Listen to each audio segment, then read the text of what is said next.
Hello guys, kami nagkakasayahan ng mga oras na yan sa Undukan na Cebu, Batangas.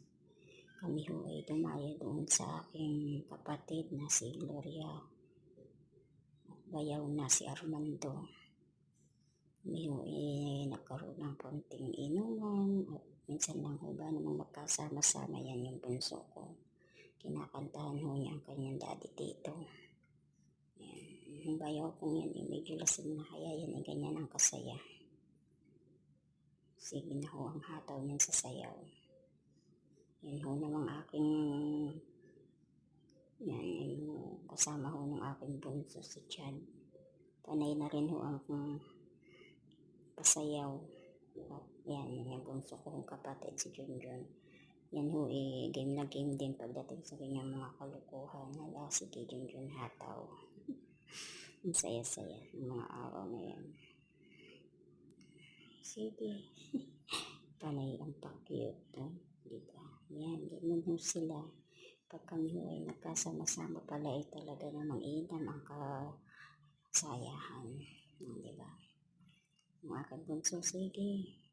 Kanta ng kanta. Hating gabi na ho yan ng mga oras na yan Kami ho talaga naman nagkasayahan. Buti nga ho at kami hindi pinambato sa lugar na yan.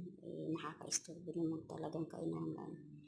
Pero dahil nga ho sa bayaw ko nakiusap sa mga kapitbahay na minsan lang naman nga ho sa isang taon magkasama-sama. Bihirang-bihira ho naman kasi ako makapunta dyan sa lugar na yan at ako mas malimit sa bahay lang pag nauwi ng Nasugbo. Sige, sayaw. Hanggang kayang umindak. Sana walang manakit ang mga likod at balakang dyan sa mga ganyang step. Yung kapatid ko sayang-saya din. Kami talagang minsan lang magkasama-sama sa loob ng isang taon. Ang saya nilang kasama.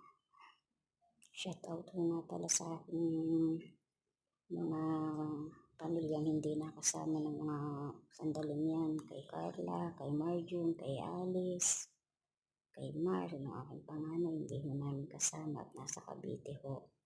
Si Alice naman yung nanugang ko kaya hindi ko rin ho nakasama. Itulog na ho si Chloe. Mga pamangkin ko ho na anak ni Carla at ni Junjun, hindi rin ho nakasama at kaagaga namang mga katulog. Pati ho si Marjun nasa Bicol.